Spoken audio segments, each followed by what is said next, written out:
I'm also wearing just a powder foundation, a lipstick, and mascara. Thank you. Hey guys, welcome back to my channel. And if you guys are new to my channel, smash that subscribe button right away. I don't want you guys to miss any future uploads. Today's video, we're going to be talking about surgeries. I know this is a taboo topic for a bunch of people, and you know what? If you're someone who has never come to my videos before and you don't like plastic surgery, or you plan on leaving a rude or nasty comment, just click off this video. We don't need that kind of negative energy here. So if you guys are a new subscriber of mine, I'm a male to female transgender YouTuber, and I've documented most of my transition online. And a part of a lot of people's transition is surgery and hormones and medically transitioning, and that is the route that I decided to go. And I want to say this right in the beginning of the video because this is extremely important. If you don't want to medically transition, if you don't want surgeries, your transition is still valid. Okay, let me say it louder for the people in the back. Your transition is still valid.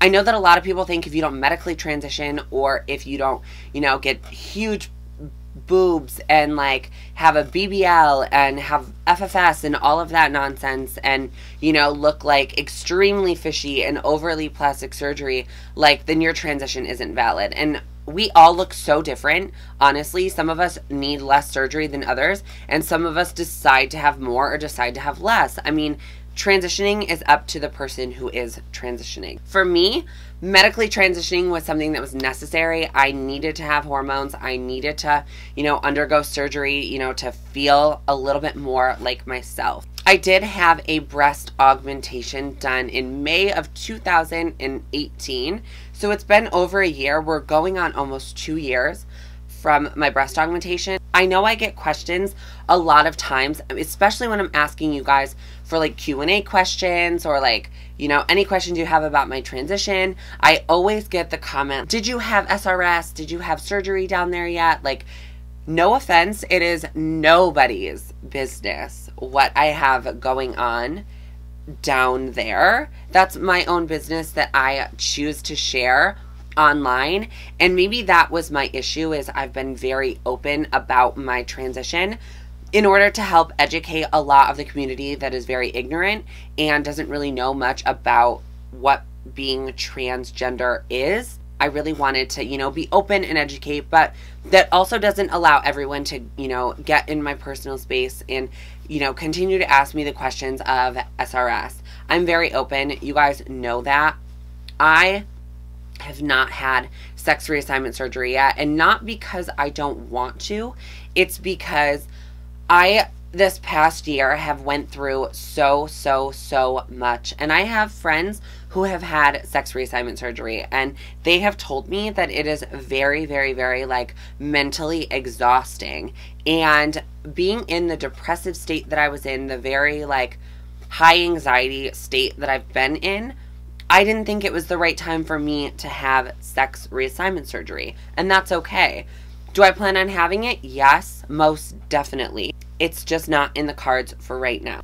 Another, thing I get a lot, and this is on my trans videos that get a lot of traction, and a lot of people who aren't normally on my channel come to these videos. I don't know why, and it's they troll. I've had a lot of questions about FFS and, oh, I need facial feminization surgery and stuff like that. And it is something I've went back and forth with for years. Honestly, I was I really want it. I feel I want my brow bone shaved. I want everything. I want the works.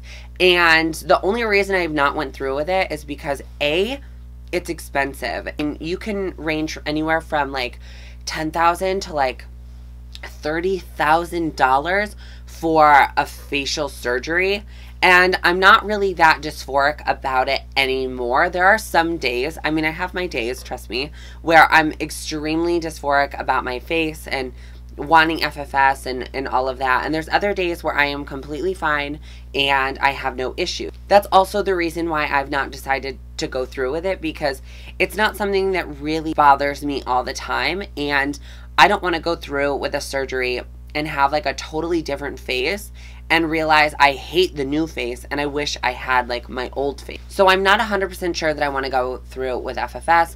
I would probably have to find the money somewhere. I don't really even know where I would find $30,000, but if anyone wants to gift it to me, my PayPal will be linked below. But in all seriousness, I really have to take a good look in the mirror before we decide to have these life-changing, life-altering surgeries, because they are such a big deal. I mean, going in and having a breast augmentation, like if I decided months or years later that I didn't want a breast augmentation or I wanted them removed, I am not sure if I would look deformed because my skin has stretched so much. I mean, I went from like an A to a double D. So how would I look after? Would I look deformed? And these are all of the things that you kind of have to think about going into plastic surgery. To me, I feel like my surgical transition was for me, but I also feel like it was for others also. And that's where I'm like, okay, I need to kind of slow it down. I need to kind of figure out what I want. I need to shut off everybody else, what everyone else is telling me I need to do, and I kind of need to figure out what I want to do. And if that means I eventually decide to have facial feminization surgery and spend $30,000, I'll do it. And if that means that I will, you know, go and have sex reassignment surgery, then I will. I mean, those are all the things that I need to think about. I just think doing YouTube and stuff like that, I'm not a big channel, but I do, like, on my trans videos get sometimes a lot of hate, and sometimes that can be really hard to deal with, you know, listening to what other people are saying. I feel like on some videos, people are like, you look like a man, like they're like trolling. Like, I'm glad that you think that, but I have lived stealth for a while now, and we'll get into that in a different video. But in my workplace, I'm not sure that people know, and if they do, then they don't say anything. But I've never once had anyone come up to me and say anything. I've never had anyone, you know, stare at me too long anymore. Not like when I had like facial hair. I really feel like I blend in a lot more now than I used to. And I think that's why I've felt better about myself. I feel like I've found my place, and I don't need to go above and beyond and have all these surgeries when I feel that like I'm passing just fine. I mean, it does bother me sometimes. I mean, sometimes I will be in the moods where I will like get comments about needing facial feminization surgery, and then I'm like, catch myself online at like Jeffrey Spiegel or, you know, everybody else who does trans facial feminization surgeries, like looking up prices. And I'm like, I have to step back and I'm like, okay, you know what? Do I really want this surgery, or am I doing it because of the stupid trolls on the internet? I know you guys have heard it 1,000 times, but I kind of briefly want to touch on the subject of like family and how, you know, they are accepting or not accepting of my transition. The reason I'm like inspired to talk about this is I was at a family get together last night, and no names will be mentioned, but I met this woman whose son has transitioned from female to male, and she was just telling me a little bit about, you know, her struggles as a mom and about how her oldest child is disowning the younger child because of them transitioning. And it was a really tough spot for me to be in because I have been very, very, very fortunate. My family has been very supportive, but my parents in the beginning were very, very, very hesitant about it. And back then, I was taking it as they weren't supportive. They didn't want me to transition. They didn't want me to be happy. They just wanted me to stay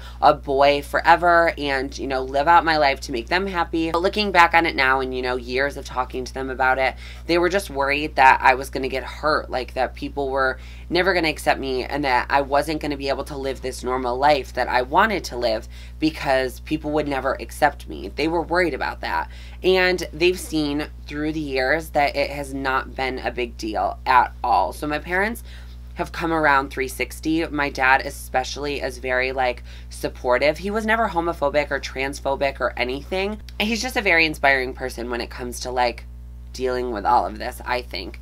And my siblings, I was really lucky. Me and my brother were really close growing up because he's only 2 years older than me. And I mean, we're very different people, but we still got along so well. And growing up, we really formulated this bond. I think that me and his bond actually grew a little bit stronger when I came out as trans. And he was just very supportive, very protective, and just overall there for me. My sister, I mean, we have had our ups and downs. I definitely don't think that she's been upset about me transitioning or anything, at least to my knowledge. She's been mostly supportive. I mean, like I said, we've had our hiccups and stuff like that. I feel bad for those who don't have that support system. I mean, every part of my family, everybody, my grandparents who are older, like everybody has supported me through my transition. I've not had one person shun me for being trans. And I know that there's a lot of people out there who aren't that fortunate, who have been shunned from their family by their parents, siblings, grandparents, that don't want anything to do with them because of their trans identity. And my heart breaks for them because that has to be tough. I mean, transitioning in a nutshell is so hard. And people really don't understand, you know, from the outside looking in, I don't think a lot of cis people understand the struggles of trans people mentally and physically. And that's why I continue to make these YouTube videos and exploit my privacy, because I want to be able to educate the ignorant and I want to be able to help so many people, and it's worth it.